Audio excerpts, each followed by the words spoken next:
अस्सलाम वालेकुम दोस्तों, मैं हूं उस्मान मंशा और आप देख रहे हैं social truth TV.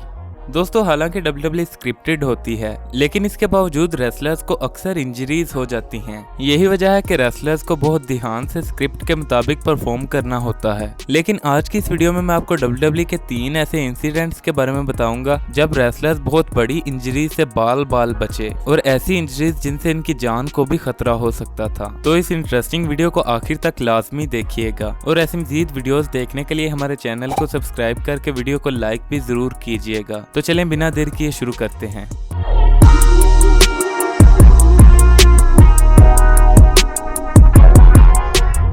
Number 3, mankind falls through the cell.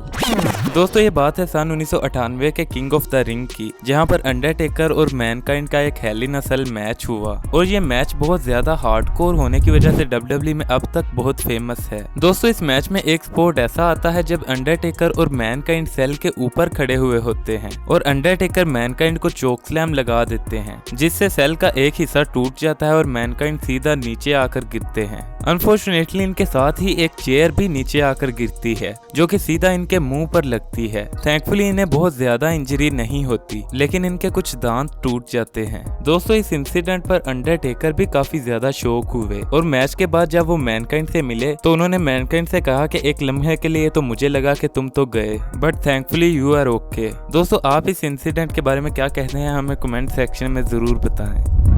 Number 2, John Cena lands on his neck.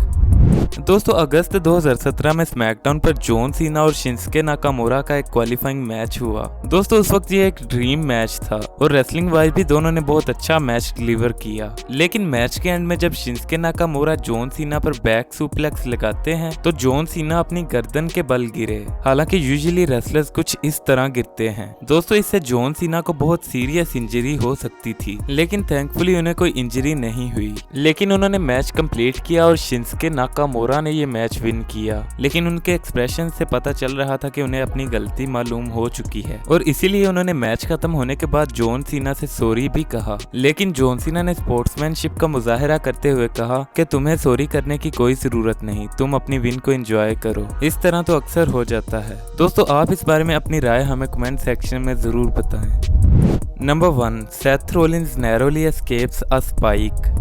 दोस्तों, ये बात है सितंबर 2014 की, जब रॉ पर रोमन रेंस और रैंडी ओर्टन का मैच चल रहा था, और मैच के आखिर में जब रैंडी ओर्टन हारने वाले थे तब सेथ रॉलिंस और केन वहां आ गए, क्योंकि उस वक्त अथॉरिटी वाली स्टोरी लाइन चल रही थी और सेथ रॉलिंस और केन रैंडी ओर्टन के साथ थे। दोस्तों, हुआ कुछ यूं के रिंग के ऊपर एक स्टील केज था जो इन्होंने नीचे करवा दिया ताकि केज के अंदर वो रोमन रेंस पर अटैक कर सकें, और जब केज नीचे आ रहा था तो सेथ रॉलिंस अंदर घुसने लगे। लेकिन एक स्पाइक यानी बड़ा सा कील इनके बिल्कुल ऊपर था और इन्हें ऑलमोस्ट लगने वाला था, मगर थैंकफुली इनको लास्ट सेकंड पर पता चल गया और वो पीछे हट गए। लेकिन अगर वो स्पाइक इन्हें लग जाता तो इन्हें सीरियस इंजरी हो सकती थी। दोस्तों, आप इस बारे में क्या कहते हैं, हमें कमेंट सेक्शन में जरूर बताएं। और अगर आपको ये वीडियो पसंद आई हो तो वीडियो को लाइक जरूर किया करें, और ऐसी मजीद वीडियोस के लिए हमारे चैनल को भी सब्सक्राइब कर लें।